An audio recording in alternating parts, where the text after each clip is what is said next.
I am excited to be bringing you the Guy Dawson Show at WCOBM.com, the World Center of Broadcast Media, live here in Las Vegas, Nevada at the Gene Woods Racing Experience. I've been interviewing two of my good friends, and they're both entrepreneurs. Phil Shuart is a successful life coach and also a minister.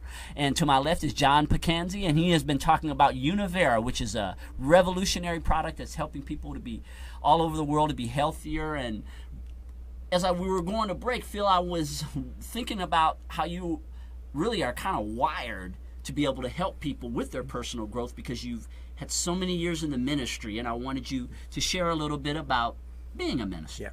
Yeah, well, I'd love to do that. It's certainly a wonderful thing. I feel like I'm one of the luckiest guys in the world because I serve St. Andrew Lutheran Church, which is located in Summerlin on Del Webb Boulevard.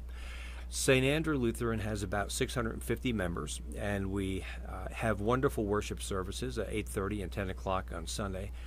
And I feel like the luckiest pastor in the world because I have a staff of 9 people that I supervise, and there's just wonderful stuff that goes on there all the time.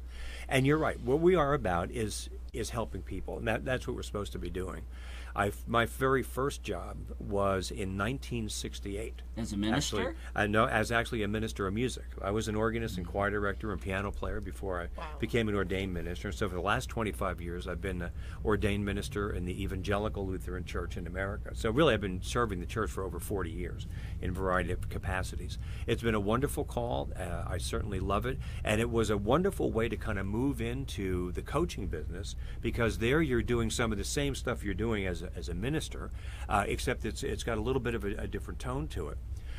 But it's all about trying to help people become all that they can be as far as their potential goes. Because a lot of times folks think that they are born poor, but really you're born rich. You have everything in you that you need to live the life. And I help people through ministry as well as through my coaching programs to kind of live their dreams, if you will. You know, there was a wonderful quote that was apparently was Vincent van Gogh when somebody was asking him about the beautiful paintings that he did and the very creative world that he kind of lived in. And he said, you know, I dream my painting and then I paint my dream. Isn't that wonderful? Mm-hmm. Yeah, and that's kind of how the thing that I came to that really helped me so much in my life was that you are largely the creator of your own reality. In other words, you get a chance to say next week, you get a chance to say, how will I approach next week? What do I want next week to look like? And you can start to make some plans for that. Still recognizing that things go on tires go flat in cars, you know, you get stuck in traffic, right? I mean, you know about those kinds of things. But on the way through, how do you actually perceive it? In other words, you have the opportunity to decide how you're going to look at a certain event. If I go out there today and my tire is flat, I don't have to have a meltdown. I could. I'm allowed to. But do I have to? No, I think what I'll do is I'll call AAA. You know, luckily I have that, and or if I didn't have that, maybe I could call a friend who could help, right? And then I could, if I'm waiting for AAA to come in 20 minutes and it's still 45 minutes later, I'll use the time wisely, and I'll make some phone calls, right? Call some clients, do some prospecting, or maybe work on a sermon. I mean, in other words, there's ways that I can live those moments on that journey in a wonderful way, and it's really up to me to do that. It's not up to the tire company or anybody else. It's all in my ballpark. I don't know if that makes sense or not. But, right. No, it really is. It's perception. Mm-hmm. And the thing about human nature, my observation of human nature is that sometimes we need other people to guide us to get out of these thought patterns that we are just so conditioned to be in. Because we haven't ever taken the time to really learn to train our minds. Yeah. And sometimes we need someone to come along to help us to begin to train our minds so that we can look at things in a different way than we're accustomed. I think a lot of people on our planet, our minds are just running on autopilot, reactionary, and we just haven't ever learned any other way that you indeed can condition your mind to think differently and to perceive things in a different way. That's absolutely right. Yeah, and that's basically what my mission is with this coaching, to help people in the thinking process. But many years ago, I discovered cognitive behavioral therapy, and that developed out of people psychologists examining what people were saying to themselves. Your cognitions are your thoughts, so that's where cognitive comes from. And then the aspect is this, that the premise is that your thoughts will cause your feelings and your behavior every time. I mean, just think about it. Fourth graders can pick up on this. Fearful, scary thoughts will cause fearful, scary feelings. But peaceful, beautiful, loving, happy, wonderful thoughts will cause those kind of feelings. And your feelings then indicate how you're going to behave. I try to help people with this. The way you talk to yourself is so terribly important. If a client, if one person is going to go for a job interview and they begin to say to themselves, oh, I don't think this job interview is going to go very well. I know they're not going to like me. I mean, you say all these things to yourself, and it's kind of it's natural almost. It's almost, it happens automatically because we've been programmed like that to not really like ourselves. Well, you could change that whole thing and say, this interview is going to go very well, and here's why.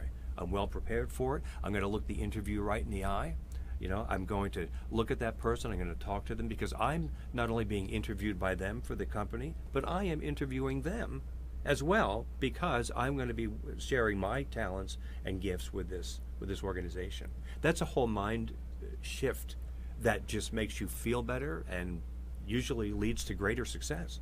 Yeah, it's phenomenal. And speaking of shifts in thinking, John, you're in network marketing, which for a lot of people is a very different way of doing business than what they traditionally know about. I am really a huge, huge fan of network marketing. I think that is a phenomenal way to get a business started. Your systems are already in place to follow. So much of the work that goes into developing a business is creating your marketing, creating your systems, accounting. All these things that you have to create on your own as an entrepreneur are already taken care of by the networking marketing business that you join. And what has your experience been being a part of a very good network marketing business? You know, you're so right. I mean, 83% that get into network marketing have had great experiences in it. I mean, the book Robert Kiyosaki has out right now, The Business of the 21st Century, he says it's the most humane way of doing business. People helping people.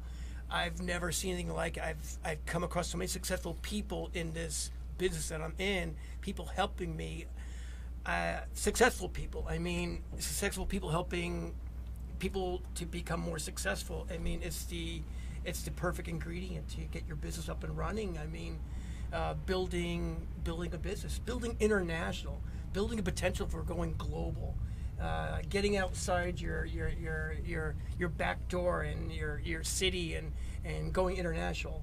And the fact that we're opening up Mexico the fourth quarter next year is just going to be something I've wanted. I've been down to Mexico before on vacation. Now I'm going to go down there for training and stuff too. So it's been phenomenal. It's like you said, people helping people. And another big part of network marketing businesses that I think is phenomenal is that they have these personal growth programs where you have speakers that come in from all over the world. They all teach you to do what Phil is talking about, Phil's which right is on. shifting your thinking. The only way you're going to be successful in network marketing is you're going to have to deal with a lot of rejection, a lot of things, internal things that you've got to change to be successful. And I'm sure your business does that, prepares you to be successful. I've been in the business world, 25 plus years, real estate licensed and doing real estate transactions and just around the group of networking people. I mean, Phil's organization with the Summerlin Group and being with you, I mean, just the like-minded people. It's